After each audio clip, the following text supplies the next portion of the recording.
What's up, internet world? Today we are going to talk about, sorry, my hand's itchy, growing houseplants in an aquarium and, kind of what the benefits of it are.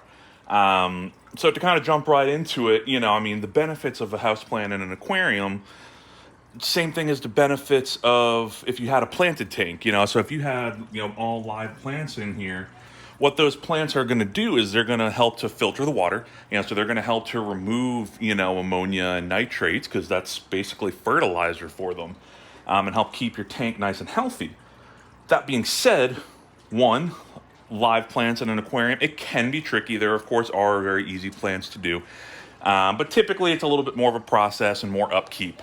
Hey, ma'am, I am shooting a video over here. She is over there playing. But on the flip side of that, though, but you also can't always keep plants because you could have fish that will eat them. So, like these koi, which eat anything at all. They even try to eat the frickin' roots, which we'll talk about that here. But, plecos will eat them. Any herbivorous plant, fish for the most part, they're going to start nipping at plants. So you have to be a little bit more careful. So what can you do to kind of get those benefits? Houseplants. There are certain houseplants that make really, really good aquarium filters, or water filters, really, and also just look good. And you also get the added benefit of, you'll get a little bit of air purification. Some houseplants, of course, more than others. So by having these houseplants rooted in, or when I say rooted in, it's really just, see, they got got all the roots in that little container there. I'll put a link to Amazon down below where I got these little holders. It's something just to help hold them so they don't fall in, of course. So y'all have seen the pathos that I've had in the past. Pathos is the easiest one to do because it is a low light. It doesn't require, pretty much the normal light through your house. Normally good enough for it to grow. But because pothos is also typically a faster growing plant, that means it typically is going to do a really, really great job of absorbing, waste. And the pothos have been doing really well. You can see the growth on them. You can see the roots coming all down and through. This one's just been exploding. But I wanted a little bit more. I want more filtration because, of course, this tank is, especially as these koi grow, this is a heavy bio-load tank. He's a poop machine as well. So I have tons of mechanical filtration on here like we've talked about in the past. So I've got two Fluval FX6s. I've got the Tidal 110 on there. And then I have these two sponge filters. Sponges are more biological anyway. So tons of mechanical filtration, but I want to make sure that the water quality stays really nice and healthy. So houseplants, that's where they come in to play. They look super, super nice. And again, they're just going to help to keep your water nice and clean, which in turn can help reduce your water changes, because typically you do water changes is because your nitrates start to elevate and then you need to remove them. So this should help to cut that down. So these couple plants that I added in here, I added in a peace lily because they look really cool. And again, they're just, why? Please excuse the mess here. I had some Amazon shipment stuff, but darn dog with her water bottles. Peace lilies, so they're gorgeous. I mean, they're a really nice looking plant, really nice deep green, and they do a very good job of absorbing nitrates. So I picked this up from Home Depot. It was only like 15 bucks. I actually have another piece of this in Mojo's tank, which we'll go look at here in a second. So peace lilies are really great. They got the really pretty white flowers there.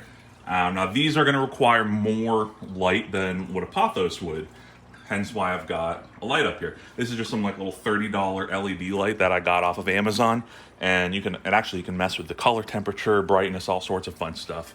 So I'm going to use this for a few hours a day to give plenty of light here for the peace lily. But that extra light's also going to be really great for the pothos, because even though it is a lower light plant, when it has more light, obviously it's going to do better. It photosynthesizes more. But so in addition to that, we also got this spider plant here, which I was able to propagate into a few different ones as well. So got this one added in. I didn't have enough holders for it. I didn't really plan it out too well. So it's kind of just wedged in right now, and you can see all the roots are just kind of hanging down there. But I did order another one of these containers right there.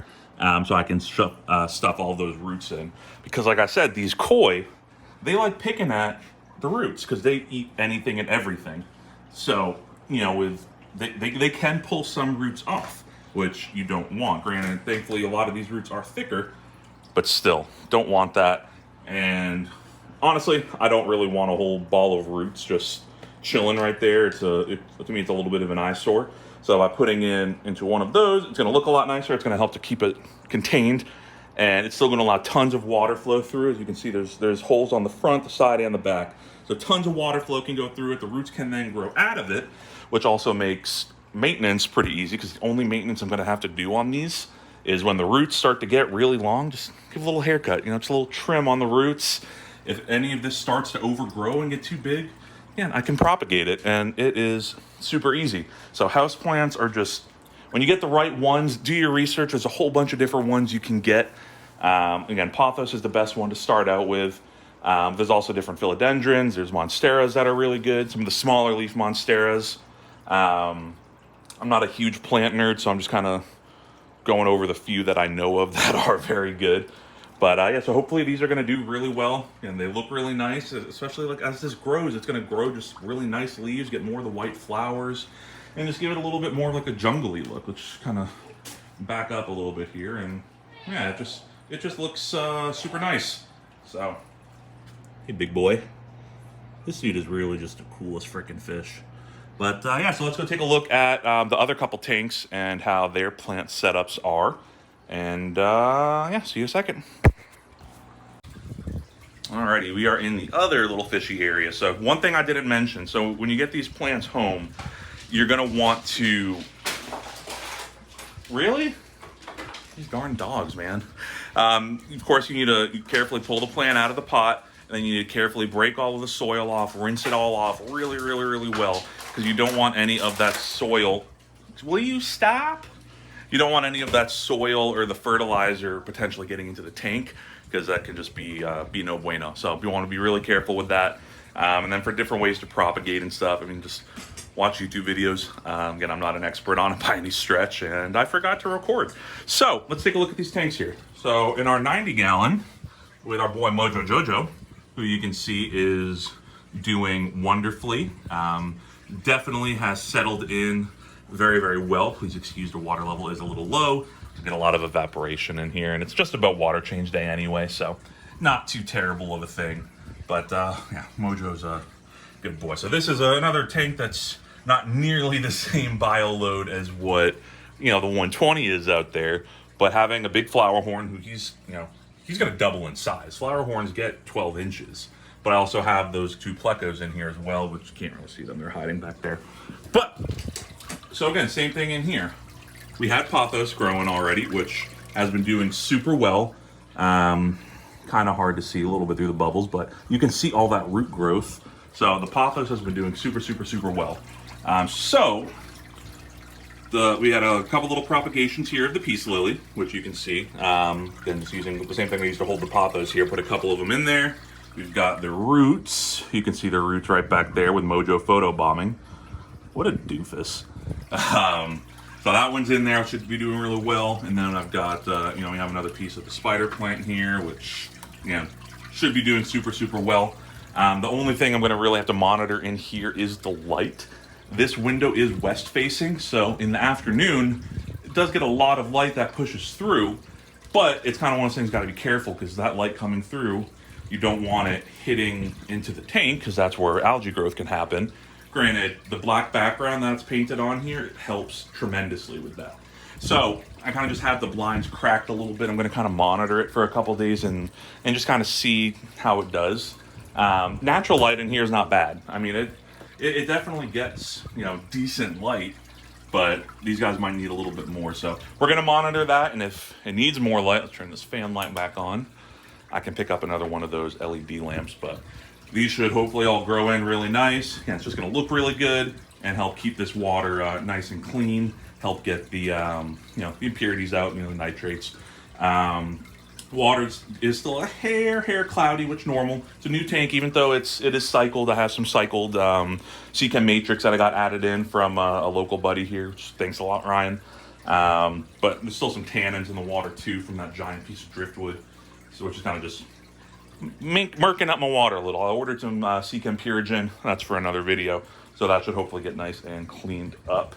Another pathos plant. Just chilling in with all of my other mess of supplies and whatnot. And then over here on the pleco tank, which we've had a lot of changes on here as well, which we just haven't talked about. But again, had the pathos already on here. Got the spider plant propagated and put in. This is another high bioload tank. It is plecos. It's going to be a pleco breeding tank. So gonna be a lot of nitrates. I mean, you can just see the fish poop that is just everywhere. That's some sweet potato. But yeah, and I mean, there's even tons in the back that it's just so hard to see. So these guys are little poop machines. Again, mechanical filtration in here, it's not an issue. So we've got the Tidal 55 hang on the back filter, as well as we also have the Seachem Shark Pro 900, which that one's rated for, I think, like 75 gallons maybe. This is a 40 gallon. So mechanical filtration's good. Biological filtration, again, it's good. There's enough filter media in the Tidal as well as in the Shark Pro to help keep up with all this waste. Of course, we also have, again, the sponge filters do a wonderful job of biological filtration. So I'm not worried about any of that, but to help cut down on the maintenance, even though I do weekly water changes, obviously, if you can keep the nitrates lower, better. So see the spider plant roots all up in there. We got the pathos plant down there. This tank, just so y'all have an idea. So I have two different species of plecos in here that I'm really wanting to breed. One's kind of accidental and one I've wanted to do. So I have a group of the L183 Starlight bristlenose plecos. I'll drop a stock photo of them right here. Really, really gorgeous bristlenose. They're not, they're easy to get, but not anywhere nearly compared to a lot of other species. And bristlenose typically are an easier fish to breed, so we're going to try that.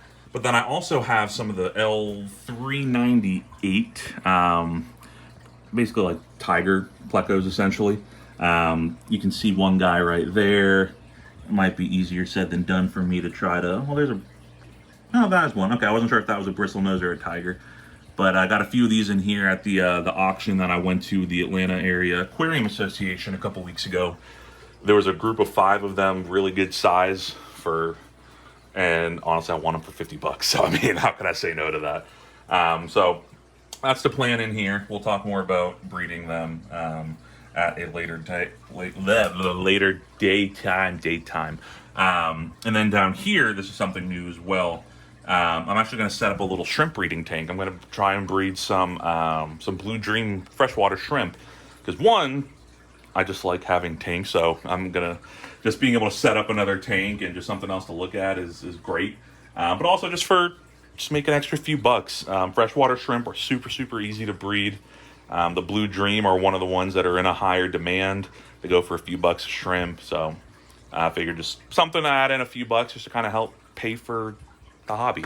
I'm not going to be looking to get rich off of it or anything like that, but making a few bucks. So, yeah, I'll make a video of setting all of this stuff up. Right now it's just the sand and a heater in there, no water or anything.